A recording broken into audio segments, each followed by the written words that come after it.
Morning, everyone. Morning. Good morning. Just right off the top, Penny, I wanted to ask a question that I remember we were going to do some testing a couple of weeks ago. I'm wondering if it's maybe more a question for Kevin, whether or not you resolved your lag issue. Kevin has been out for 2 weeks with Oh, a couple of things, and so okay. he got back yesterday afternoon. If you'll, I honestly have not noticed that. The kids are not complaining about it. Good. Um, if I'll, nobody's I'll circle complaining, back with him. that would Yeah, be I'll great. circle back with him. Good. Yeah, Thanks. sure. Let me see. Bring that in as well, I think. Oh, let me mute.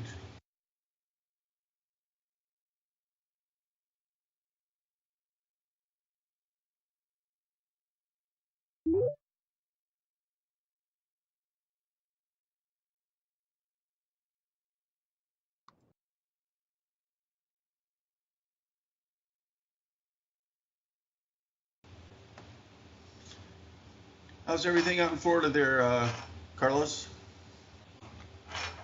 Good, a little chilly, but not bad. How about you? We're having Acapulco weather. It's it's at my place. It's pretty cold at night. For us, it's below 40, but during the day it's been nearly 80. That sounds great. If that's the case. Yeah, it is. But it should be 55, or should be 50, or should be 45. It shouldn't be 80. So yeah, we're all right. We have a visit from the President of the United States today, visiting the campus, not us. And that has created a lot of chaos. And we were all advised to, just expect, horrible delays in traffic and all of this stuff. And it probably will develop because they're pushing people who would normally park in the area where that event is happening to park over in this direction.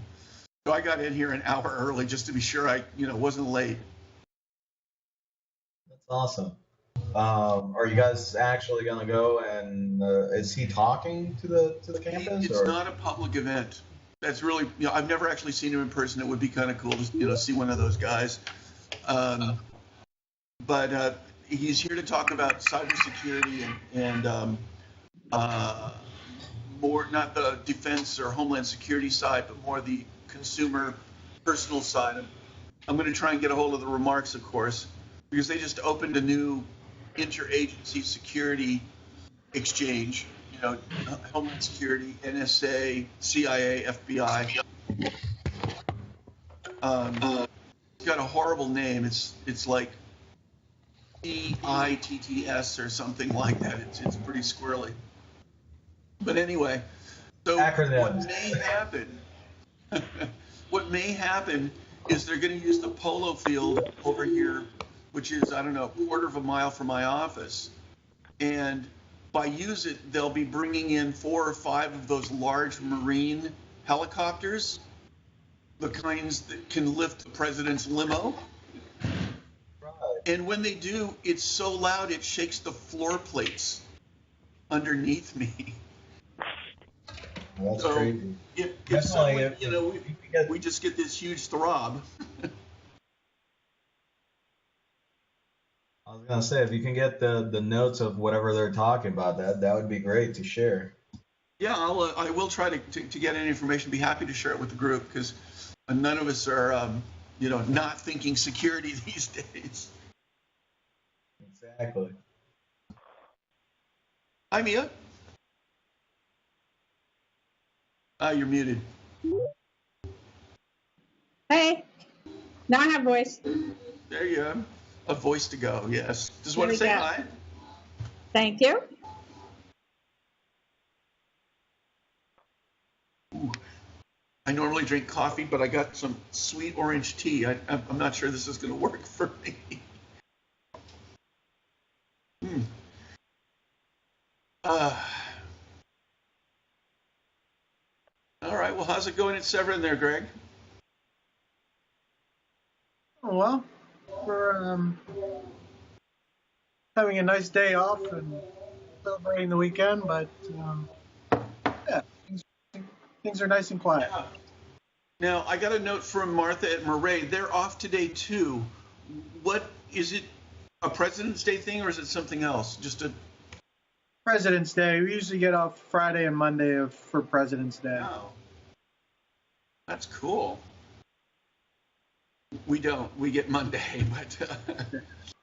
Actually, the timing worked out really well. We had a pretty good tragedy in the lower school this year. A couple weeks ago, there was a fire, and we lost 4 of our students in the fire. So they're doing services this weekend, and I think it worked out great that everybody has time to take off and relax and attend the service and be a part of it. So yeah, I had no idea. That's horrible. Yeah, it was an ugly scene. It was 4 kids that were staying at their grandparents' house. House caught on fire and all. Oh, okay. So it wasn't at the school. I for some reason I thought this happened at the school. No. Sorry, yeah, I didn't. I should have made that clear. Yeah, it was at their grandparents' house. Oh my. Yeah, and they were all lower school kids, so it was pretty devastating. Yeah. Is that on the news? I think I saw that. Yeah, it was national news for a while. It was a huge 16,000-foot mansion that just went up. It was on the water, so they had trouble getting water for the fire engines, and then it turned out it was an electrical circuit near a dried Christmas tree. A good reason to turn your tree over a little earlier. Yeah, and it was a huge mansion and the whole thing was demolished. Yeah. Amazing. So, yeah, no, you're going to need a little bit of time to, let that settle in. yeah. So this is a nice little break for everybody. Hey guys. Hey, Hey, Ted. Excuse me here. I know I set this to do constant presence, but it doesn't look like it applied. So I'm going to try one more time. Ah, that's better. Does that work for everybody? All right. All righty. Well, I don't think we really have any issues to go over, and I'm going to start because Nelson, for all I know, is caught in the traffic associated with the president's visit, and he may or may not even, be able to get. Hey everyone, I am here. I'm on the phone, and yes, traffic is terrible. Okay. So good to know you're here, Nelson. Sorry about that. And it's good to see so many faces because we don't really have much to talk about. I wanted to revisit because there are still open questions about screen sharing and the view of the classroom during screen sharing. I just don't know any way to make that work. Presently, the reason you see what you see is I've got both my laptop and a desktop unit equivalent to a room unit on my desk. And that's so that I can do the screen sharing and stuff like that. Having said that, I'm going to advocate to Blue Jeans, to the product team, that they work on that because the active speaker panel that does appear isn't as useful, I think, for our needs. As Josh has made the case that, the instructor needs to continue to be able to engage the students. He's got to be able to see them to do that. So at least it works better if they can. So there was that. And why don't we just start there, even though it was second on was a bullet list, not a numerical list. So aside from, let's say, a full panel of participants during active sharing, does anybody else have a feature idea that they would like to have me forward? And if you just want to bring it up, that's fine. And if you want to write me later, fine. I might call you back to get a little more information. But, they're very willing to work with us. And so in fact, I've got him, not only are they working with us, but I have them working now with one of the vendors I'm going to use for streaming. And we're just this thing is starting to knit together like a spider web. There's connections everywhere. It's kind of cool. Any thoughts, folks? All right. Well, if something ever comes up, were you trying to tell us something there, John? Sorry, yeah, I muted my mic and didn't realize I hadn't unmuted it. My apologies. Also, I apologize for the way I'm dressed. It is ski lodge day here at Hopkins. So it's wear your pajamas. There are like s'mores and stuff out there on the patio. It's fantastic. And I go kind of far on it. So it's a nice excuse not to do things like iron. So, I mean, people have mentioned in the past, like a whiteboard, would Blue Jeans be interested in adding in a whiteboard? And, we're using Blue Jeans and Adobe Connect in conjunction to mimic a classroom setting. I don't know how interested Blue Jeans is in doing this, but there was an article on CNBC recently talking about how Sundance Film Festival is using Blue Jeans to allow people to like become parts of panels and things like that, which is pretty cool. So it does sound like Blue Jeans is interested enough in making this a more robust, tool. If they wanted to become our one and only, we would need a whiteboard, but it would have to be a whiteboard that everybody in the room could have access to, and the moderator would have to have moderator controls over who has access to it. But if they want to go that way, that would be cool. If they want to go really cool, and I think this is probably something that I don't know if it's way overboard, but in that vein, the two things that Adobe Connect allow us to do are have a whiteboard space, a presentation space that everybody can interact with. So a corollary to the whiteboard would be, hey, Blue Jeans, do you want to give us a whiteboard overlay so that when somebody's in presentation mode, if the moderator decides so, people can actually annotate the presentation, which just mimics what Adobe Connect does in the share pod. But we even had that in Saba. Right. The really big kicker would be, could Blue Jeans give us group settings? Because every teacher I've worked with or told, because I'm doing a lot of publicity here on campus with teachers who are going to start coming observing classes and checking this out in anticipation of maybe doing something down the road.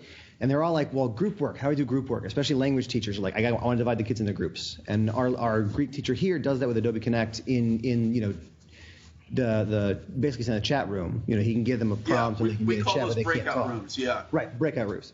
So that's useful, but if Blue Jeans wanted to devise something where a moderator could take a room and create subrooms and say, okay, I'm going to put Greg and Ted and Carlos in one room and Penny and other Greg in another room and third Greg and me in another room, because there are two Greg M's here right now. You could put all three Gregs in one room. We could also do that. That would be cool. But I mean, if you could divide them as a moderator into groups like that, but you had moderator controls over it, and as a moderator, you could just like you click which screen you want to share. If you as a moderator could just dump yourself in any of those rooms at any given point in time, that would be mind-blowingly ideal. And I don't know what kind of stuff the Blue Jeans folks are interested in, but if they're interested in hearing what we think, I would love to see them develop something like that. Give us a whiteboard and an overlay, give us groups, give us some moderator control over that, and you've created a pretty amazing classroom. Yeah. They're very interested in what we're doing here at Stanford, not just my group, us, but some of the other groups. But they're very interested in what we're doing because it's really a different model than, what they're thinking about. So I like the overlay idea because that's sort of some of the thinking I've been doing. It's like, have the browser, draw a box, pull in the JW tools. Those are tools for writing a box. The trick is, how do you make it dynamic, which is beyond my programming skills? Right. And how do you make sure it's part of the recording? Because one of our issues with Saba was if it wasn't done right, you had whiteboard with all of this noodling going on. Separate from the discussion where they couldn't see the whiteboard either. So you literally had to run two movies in sync in order to make any sense, which never worked. Right. The breakout rooms is also a very interesting issue because what you just described is what we had in Saba. The instructor could break out, set up rooms and assign kids to rooms. And then, just like you do in a brick and mortar school, you move from room to room or from tables or the collections of students all around. And that's a very important tool. I understand that as a non-teaching person, how important that is. And that is something I'll be happy to also further, because we've mentioned it on every time we meet. I make the point of, I know it's not trivial to do this, but, we're still looking for that whiteboard. I know it's not presently on the roadmap, like for the next 6 months. But they do what's called agile development, which means is they figure things out, develop it, test it, and can release it. They do. So that means it's a little easier to get into their hopper as well. Cool. Well, I mean, that's the biggest piece of the pedagogical puzzle of translating an effective class to this environment is the whiteboard. The whiteboard is one, but we've solved that with Adobe Connect to a large extent. The group work is a whole different thing, but if they were to do that would be pretty monumental in the scheme of things. So one way that could be handled, because instructors can have an account on Blue Jeans and could create additional rooms, because you can run consecutive meetings, but honestly that's too awkward. Set up 3, try to, because you have to log out of one and log into the other. We discovered that doesn't work during testing, right? If I logged in and then tried to open another browser, it would say, I'm going to have to kick you out of the other one. So that wouldn't work. In fact, it wouldn't work for the kids, because they'd have to log out of class. It's chaos. Precisely. Anybody else have thoughts? I've seen several cheap telepresence systems coming onto the market that are under $100 or $200. I don't know if they're looking at them, but if you're going to continue to use telepresence systems as part of the infrastructure, I would suggest they might want to consider adding them. For instance, Google or Logitech, just because the price point of these systems can be a deterrent for some schools to join in. Yeah, it's not so much the hardware; it's the software and being able to organize a class and then subdivide it and still hold it all together. The technologies are coming along, and I like to, the reason it worked in Saba was a web application with video embedded. What we're working with now is a video system, and embedding the web tools isn't trivial. There's protocols that have to be written and stabilized, but that work is in progress. And I don't know if it's a year or 5 years, but look how long in 1998 we had, annoying GIFs and just enough JavaScript to be able to really annoy people.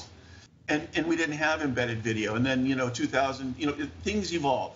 And this is an area where there's a lot of work to do, a lot of interesting work. Okay. I had a quick question, everyone. Nelson? Yeah, I have a quick question and or comment.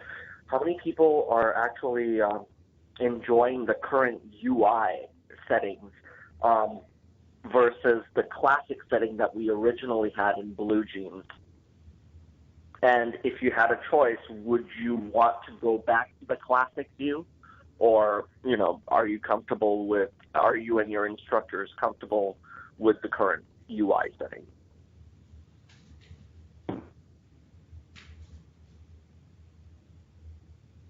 I agree with Penny.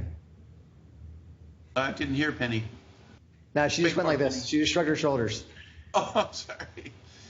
It's hard to remember what the original UI is, Nelson, because you have like 5 or 6 months. You say you've been with us 6 months now, right? Correct. Yeah, and some of us have 2 years. So the original UI in our heads is all different. So what I'm saying, original in my definition would be the UI that was present before the break, Christmas break. I don't think either one is a dramatic improvement in terms of functionality or anything else. I think we found with some instructors not being sure how to share different screens that it was just a little bit more of a subtle visual feature than we anticipated. But I think once people knew how it worked, it was fine. But I don't think there's a tremendous difference between the two. Does anybody else feel that way? I agree. Well, one way I could see some interesting conversation around this would be maybe to ask Blue Jeans asked Greg Remillard, another Greg, if it's possible to customize or give the users more control over over these settings. It's at least worth discussing.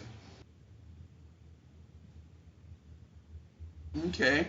Now my other question, unless there's more here, was a broad question about what LMS you're using, and really briefly, how happy you are with it. If there's any particular gotchas or anything that, just a very general. And in part, I'm going to tell you we're already pretty deep into an LMS process ourselves. Of finding a new one. We currently use eCollege, as you're aware, but we're looking at some other candidates. And why don't I just start with anybody who feels like, Ted, do you guys have an LMS? And I'm sure you do. And which one is it, and how do you like it? Well, we're using Haiku at the moment for learning management system. It's actually one we implemented this year. Honestly, compared to other learning management systems, it seems very similar. It does seem pretty feature-rich. It's been around a long time. It started out as open source. Did it? I don't know. We just got into it recently. Yeah. No, I used to deal with it. We looked at it as a candidate 10 years ago when I was in Saipan. What was something else? But there you go. Penny? We use the Blackbaud module formerly known as Whipple Hill. Okay. On campus, right? Huh? Is that on campus? It's on campus, on record, on everything. On Dancer, on Dasher, on Prancer. But Blackbaud bought it last year. It was really nice, and they were very responsive. And if we had a problem, within 24 hours they would fix it. A couple of months to implement suggestions for interface and that sort of thing. And since Blackbaud has taken it over, the people, the Whipple Hill folks are still there, and they're still helpful, but we've gotten into the customer service Blackbaud mode where you request something and you might hear back in a couple of weeks unless you call a lot. So, but it's a nice, and they're just implementing a scheduling module and course requests and this sort of thing. So, we like it, and it's the teachers are comfortable with it and highly customizable. So it's good for us. Great. Benny, I might be calling you because we had Blackbaud first. We were using Net Classroom and FA Web. Then now we're in the process of going through setting up a timeline and transferring over to the Whipple Hill part of it. The on message, on account. All of it. We have every single module. We do our admissions, we do athletics, we do all the student information. It's our database of record in the school. We've invested heavily in it. How do you? I thought the big hang up right now was how all the modules communicate without having RE Connect or EE Connect. How are you transferring data between all the different modules? It's just integrated. We don't,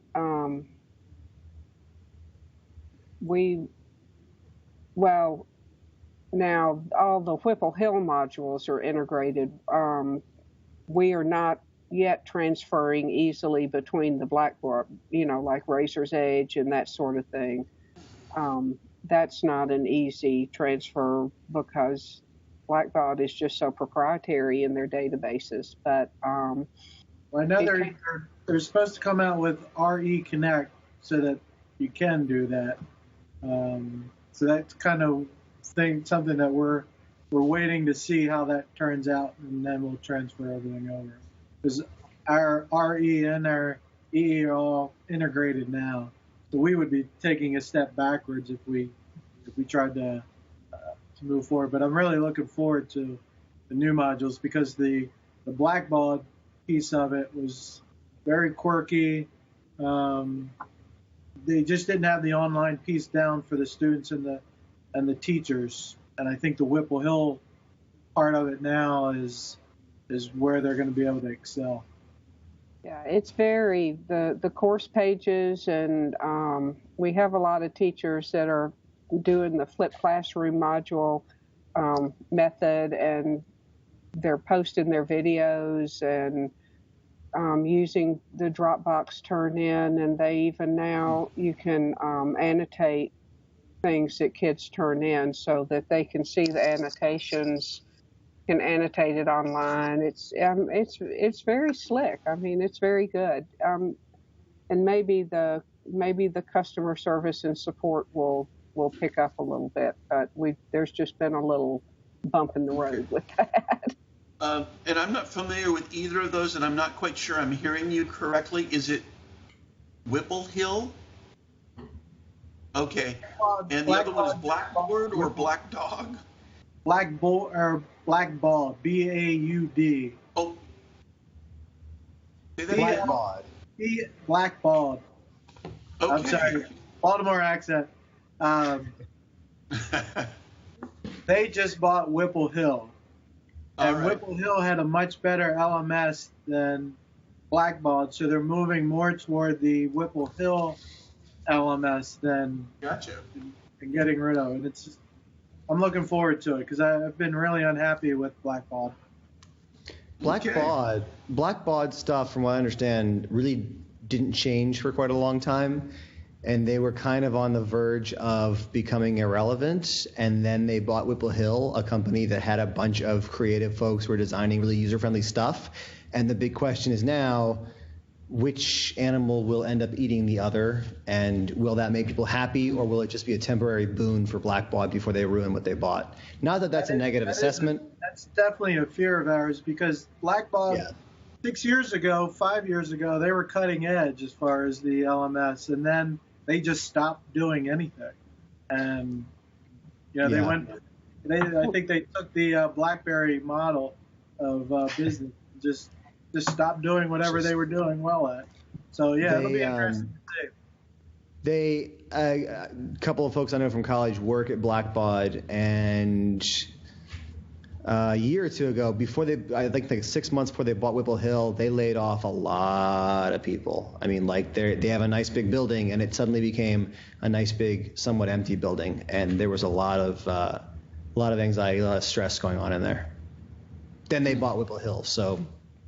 About 15 years ago, at the school where I worked, we were looking for a scheduling module, and we looked at Blackballed, and Blackballed had the premier everything 15 years ago, and they were doing stuff that really, even connectivity wise, you couldn't support because like none of your families were really, they all had dial-up modems at home, so you couldn't do that. So I think they surged way ahead, and then maybe didn't do anything else for a while. Okay. On that note, actually, I think where you're going. On that note, I'll throw out there that we use Blackboard as our LMS, which looks exactly the same as it did when I started using it as a freshman in college. So there's nothing like trying to convince my students now that, yes, this thing that has not changed in 15 years is something that's useful to you. Yes, this piece of technology that hasn't changed in almost 2 decades. So as a result, we are not only going through the process of evaluation, we are also this year been beta testing Google Classroom with about a dozen teachers here to see how that works. And right now, I think about 110% of our Google Classroom testers are scared of assessing our LMS situation because they're scared we won't choose Google Classroom. But I mean, we're at Google Tools everywhere else. Or that possible review for Google Classroom? Say that again, Carlos. Have you gotten that positive of a review from the teachers for Google Classroom. Yeah, I mean, I use it in my class. I absolutely love it. Pretty much everybody who's used it. I mean, it's limited. So your teachers who use like the online gradebook or who use like a quizzing feature in something like Blackboard, they're going to miss out on that. But if you do quizzes and such on Blackboard, you can do it in Google Forms. And if you're doing so many quizzes that you want them automatically graded for you anyway, there's a larger issue to talk about within your teaching. It looks kind of like a blog. It's just all one big scroll up and down. It's the whole history is there. You can drop in stuff from Drive. The really nice thing that it does is there's an app called Doctopus that actually got talked about a bit at the Stanford MSON training last June. And Doctopus was an app that would basically give somebody a degree of moderator type controls over permissions for Google Docs. Classroom manages all that. So I post an assignment on Classroom. My kids click on that assignment. They click create. It creates a Google Doc that's automatically titled with their name and that particular assignment. They do the work. They can come back to it. They can close, come back to it. And then when they're ready to turn it in, instead of pressing share and typing in my name, they just press turn in because it's part of Classroom. It goes right to me. Not only is shared, when they press turn in, when they create the doc, they're the owners. They press turn in, their access is gone, and I become the owner of it. I can put in my comments in the doc, and then I press return, and they become the owners, but I retain editing privileges. And Classroom creates a folder structure that automatically puts the kids in there, gives them a folder for each class. I have access to that. It's a really nice way to manage all of the sharing stuff within Google, within Google Drive, basically. It's really nice. It's a really stripped down LMS, but what it does really well. But if you're not invested in Google tools, then it's useless. We have Google Classroom here, and we also have Hapara. And Hapara pretty much has a lot of the same features of Google Classroom, plus a lot of the features of Doctopus, and it also has some other management tools. And we let the teachers here use what they want, and given the choice between the two, they keep leaning towards Hapara. But it is a paid service. But I'm just putting it out there. Can I ask you, did I understand you, Ted, you let the instructors choose their LMS? How do you manage to get that all in one place? Well, how do you take and bring it all back in together? We give them a lot of tools, so they can choose to use additional tools, and one of them is Hapara or Google Classroom. And between the two, given the choice, a lot of them are leaning towards Hapara. But there's also people that don't use either of them. Okay. Carlos, what are you guys using there at Trinity? So we are currently using Senior Systems, but are in the process of reviewing Canvas. I don't touch any of the LMS portion of it, so I wouldn't be able to tell you how it works or what it does. But I do know that's what they're currently reviewing. Okay. Greg and Severin, I didn't mean to jump over you, but it sounded like you, in that discussion with Penny, kind of told us what you're currently using. Is that the case? Okay. We're still using the classic blackball thing, but we're looking to switch to their new Whipple Hill product. Okay. Great. And Mia? We were Whipple Hill users a long time ago. So we've kind of grown with the company, and we're kind of using on campus and on board and on record, and kind of figuring out. We do use Razor's Edge and EE. I'm not really part of that, but I know there's a huge transition issue. Our databases are out of date and not talking to each other correctly because we've had two separate systems. We do not like the gradebook in Whipple Hill. The teachers hate it.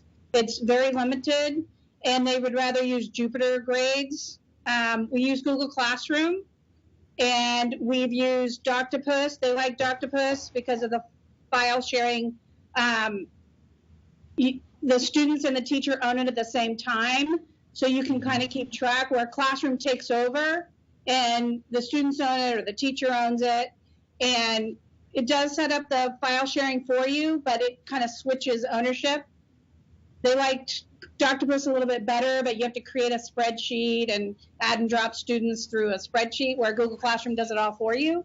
I think Google Classroom is growing, so it's, like Josh said, basic, but the teachers like it. We haven't tried the Google Classroom gradebook. Our teachers like to be able to sort by progress and project and growth over the year. Whipple Hill's gradebook is just pretty much a piece of paper, it looks like a spreadsheet. That's what we use, kind of mix of everything. Yeah. This is interesting for me because I'm not that close to the classroom. And our organization is going through a major retooling. We've replaced our payment system and worked on that for several months and just got that into place last week, and that was successful. But we have at least 5 or 6 members of the dev team working on pieces. My piece is the streaming piece. Other people are working on LMS. Canvas is one of the things we're looking at. And Schoology and Desire to Learn. Those are, I think, the 3 current top candidates.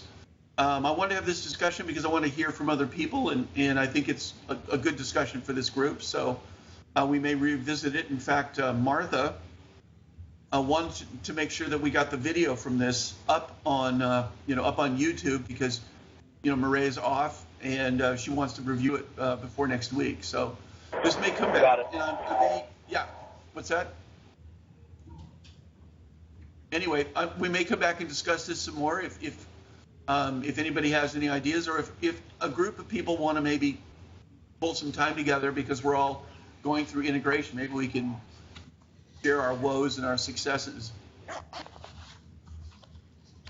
Wow, this has been a pretty solid meeting. I really appreciate everybody's time. I want to know if anybody has anything additional that they need to bring to our attention, stuff that's not on the schedule that might happen next week, aside from President's Day.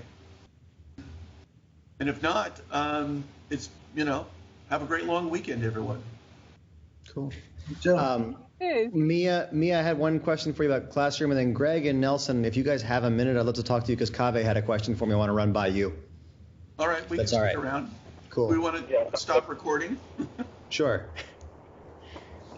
Mia, do your teachers and students know that when kids turn something on in Classroom, they can take it back if they want to? They know that, right? Yeah, you can turn it on, but the teachers were used to Doctopus, and they could see in their My Drive, they had more control of searching, and they like the folder structure better with Doctopus. It's a little cumbersome for some teachers to set that up. And then when students start dropping and adding, it kind of gets confusing, but they like Google Classroom. They also like the way Word annotates projects and now Google Classroom has where it does make it suggestions and comments, and then you can print it in Word format, which is nice. So then it will do it as they were trained in college to be a teacher. They like to have the red, and then the students can choose to use their suggestion or not. But that's we've been lost internet a couple times, so we haven't had access to Google Drive a couple days, and they were like, well, what do we do? I'm like, well, internet's down, we can't get it, sorry. So old fashioned way, but anyway. Well, thanks for sharing that. I was really curious to see the whole Doctopus versus Google Classroom argument it's a really interesting one. And with the number of people who like Classroom here, and a couple of the Doctopus users who came over, that's good to know. So thank you. Yeah, they like the Google Classroom. It's bold if you look in Google Drive what students have turned something in recently. So then you can see, but I don't know. I'll get some specifics and I'll share it with you why they liked Google Doctopus better. I'm hoping that Google Classroom I've suggested that they had a little bit more control of Doctopus, and we'll see if they get there. Yeah, cool. Well, thank you very much. I have one question. I asked Nelson, and I think I sent an email to MSON Techs where the YouTube channel is. I don't know if I missed it or no one sent anything out. And the classroom recordings and all that. I have no idea where to get that stuff. We will resend that today to everyone. Okay. But if you don't see it before the end of the day, you do let us know. We'll send it directly to you. Sorry about that. Oh, that's okay. And then next year, Dairyfield may be hosting a course as opposed to just being us having a student, which we don't even have one right now. But I'd like to be able to look to get our system ready. Like troubleshooting. And I do think we're going to have a tech person go out to California this year, but I don't know. I don't think it'll be me, but it'll be the tech director. That's what Nelson and I do. We help people get their gear up and running right. Okay, so now I can actually put. Like Carlos are also great resources. Okay, so I know how to attend a class. I certainly don't know how to host one. So great. We can start playing with that anytime you like. Yay! Thank you. I also wanted to say that yesterday we installed a Unity 50, which is a life-size desktop codec, just like the one I'm sitting in front of, this one, which has the great clear picture, in Nelson's office. And we're going to pass the direct dial numbers so that you can actually just call us, sort of Jetson style. We can talk on the tube. Greg, am I correct in that the 50 is the one that doesn't support an additional monitor, and was it the 80 that does or something? I don't know anything about the 80. The 50 doesn't. Well, okay. No, it doesn't. In fact, you can plug a PC in and they can talk. You can push presentation, so you kind of have two monitors. But for the Mac, you have to get special software, and it's a lot more awkward. So that's less of an issue than Blue Jeans. I was thinking this was like because the small system that Fort Worth Country Day has, that Steve has down there in his office. Is this similar? The 400. That's. I was thinking of that. Is the stuff you guys have? Is this similar to those in the way that like lower end ones will support and only one monitor? Because schools looking to add a second room, and it's good to know how much of this stuff is out there that can be used.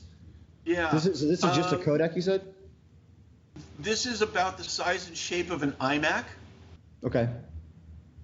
It has a camera built in, nice and centered, good, mic. 22-inch screen. But everything that's in our 220 Express, is in here. I mean, basically, it's just a desktop size unit, and they're reasonably affordable. The Cisco version of this is called the EX series, and those were with the Stanford discount about $8,000. Pretty hard to put one of those in every classroom, huh? Only a little bit. These are like $3,500.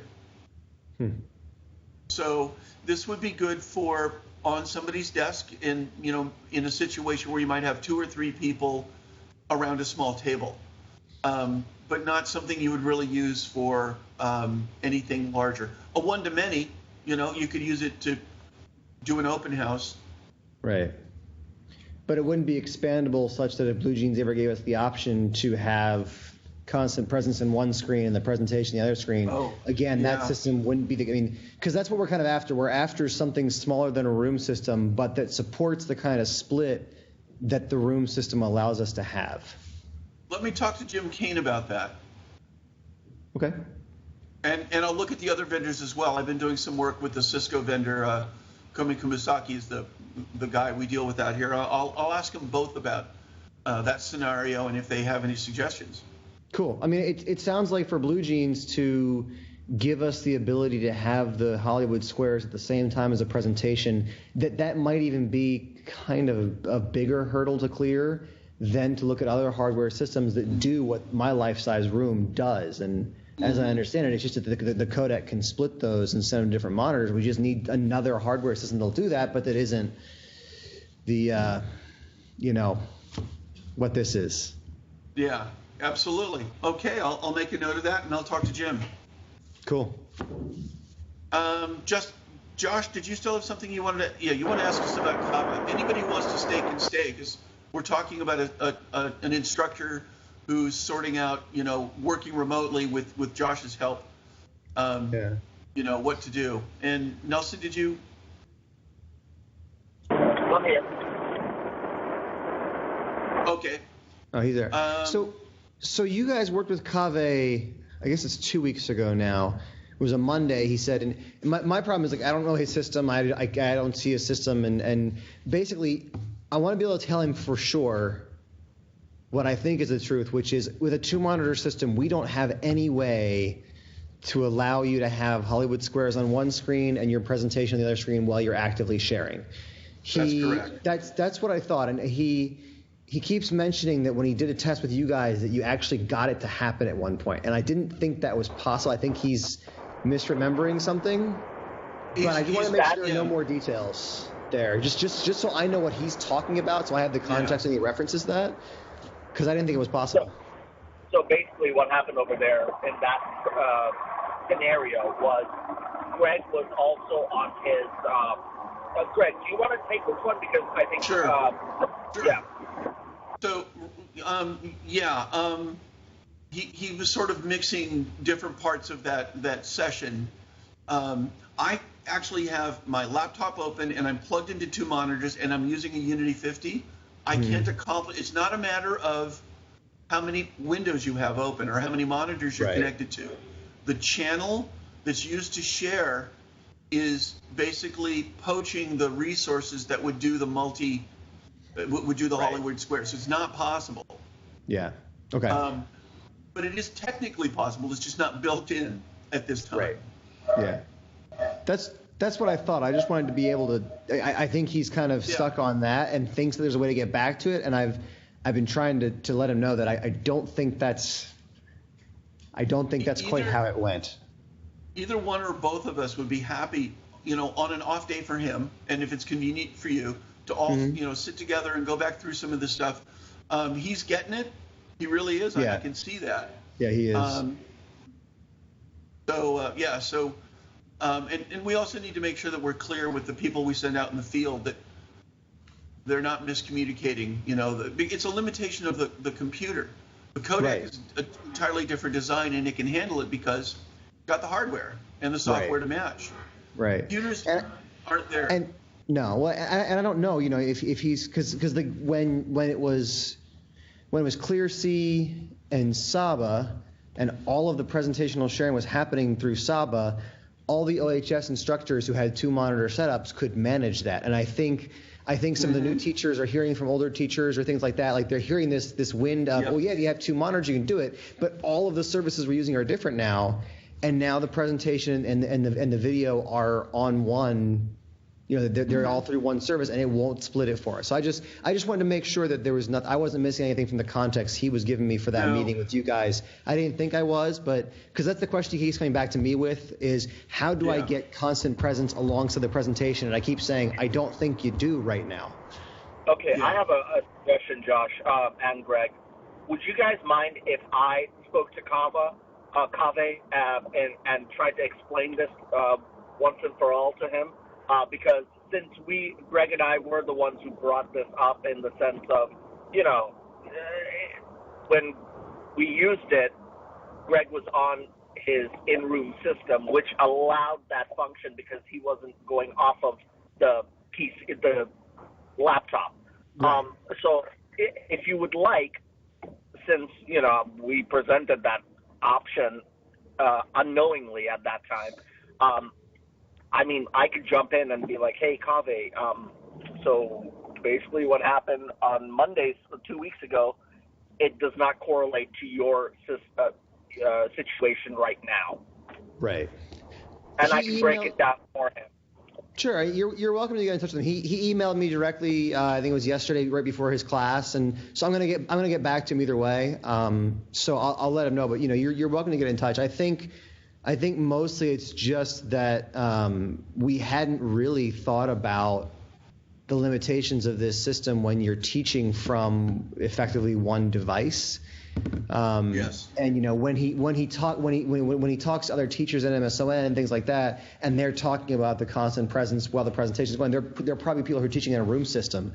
So I think we just need to reiterate that context for him, is that that's just not something available to him given the hardware. But I'll be getting in touch with him no matter what, but I'll definitely let him know to go to you guys if he wants to get a deeper explanation or go through things again.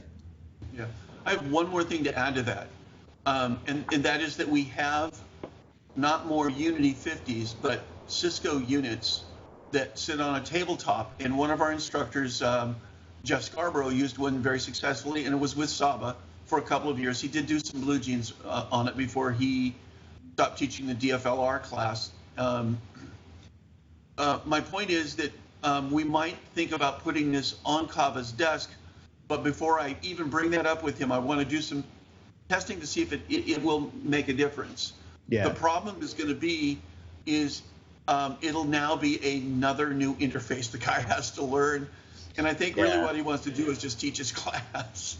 I agree. Well, and that's what we wanted to do. We want him to teach his class confidently and use the stuff, knowing what it does, what it doesn't do, and being able to plan a class accordingly. And it's that confidence of him knowing this is possible, this isn't possible. That's the most important thing for him to get right now. So I've been trying to do this just with what he can tell you, just the context he can give me for situations. And so I've been trying to be as patient as possible without saying, that's not what it was. That's not what you saw. Yeah.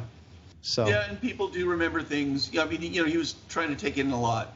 All right. Well, we'll continue to work with him, and I want to discuss that whole notion, and maybe not for this term, but maybe by the fall. We do have 2 of these units, and we do have 2 instructors who work off-site. If I think it's going to make a difference and improve things, and they have room for it on their desk. This is it's quite a setup they'll have at that point. Yeah, I mean, you have to start giving up things on your desk to put one of these out. You do. Well, thank you guys for continually working on improving that experience. I mean, it is a minority of our teachers, but it is a really important standard for class that we want to be able to maintain across those different types of platforms. So you guys have put a lot of hours into that, and we all appreciate that. Oh, we're having fun. Greg, I have another question. With keeping your life-size unit up to date and the email that went out last night about having a company help update your device, our device has not been updated in, I don't know, 2 years probably. And last year we didn't have a tech director. This year he hasn't had time to update it. And I tell him, we probably should update that. And now with that email going out last night, now I'm like, ooh, maybe we shouldn't do that. And Nelson was going to send something out. Yeah, I have a tip for you. Okay. If you just open a ticket with either the consulting conference advisors people or LifeSay asking for help patching your system, they'll pretty much do it for you remotely. Okay. So how did that company how did they mess up that device? Who knows? I mean, how hard is it? I don't think, I wasn't under the impression that they messed up the device. They were just wondering about the. I thought it went badly. The support, continuing the support through, whatever the name of the company is. Yeah. Okay. Because I read that and I was like, wow. I think I'm missing an email.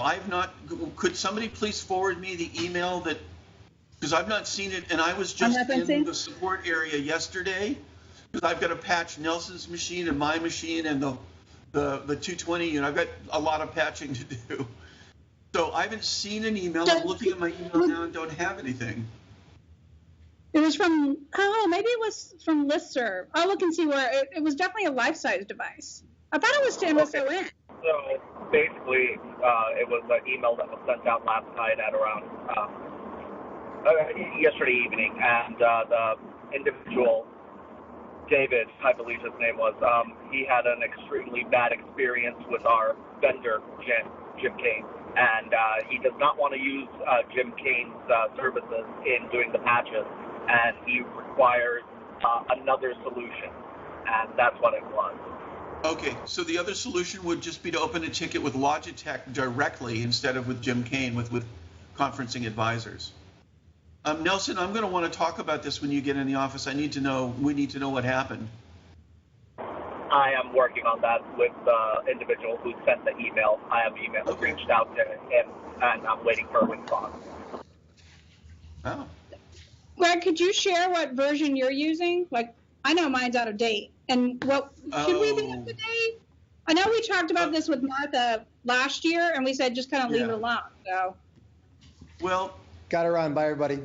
Yeah. Thank you again. Thanks, Josh. The answer is yes. I actually got an email as well. Sorry to interrupt, but is it possible, or I wanted to check from Nelson, did he get a reply from me from his initial email? Because I'm also waiting for the channels for the videos, but I haven't gotten a response yet. I'm sorry, channels for the YouTube videos, correct? That's correct. I will check my email. I will respond. I will send out to the MSON text in our group email, and it will have all the link information, everything that's needed. Excellent. All right. Well, you guys have a great weekend. Thank you for everything, Greg, and Nelson. You too. And I will see you and talk to you guys next week, Friday. You're all very welcome. Have a great one. Okay, Greg, can I ask one more question? Yes. So are we using Google Drive to like share things, that folder that Martha created? It doesn't seem like there's activity in there. There isn't much activity. In fact, a number of the documents are kind of out of date. There have been instructors added. There are new instructors, this term and stuff like that. I was noticing the other day that those were out of date, and I was going to get back to Stephanie. I do think it was Martha that created the doc, the folder. Folder, yeah. But I just didn't know if I should use that space or look in there, or I don't know. Maybe we can bring it up in next Friday's meeting. Okay, I'll make a note. My sense is that it's there for us to share information with. So, that's where we might put a document on, for example, how screen sharing works. Okay, so, and then the stuff from Nelson, the links and stuff, we just have one place to go that look. Would be a good place to put it. Okay, thanks for your help. Right. Okay, take care. Bye all. Bye. Good to see you, Ted. Hey, Greg.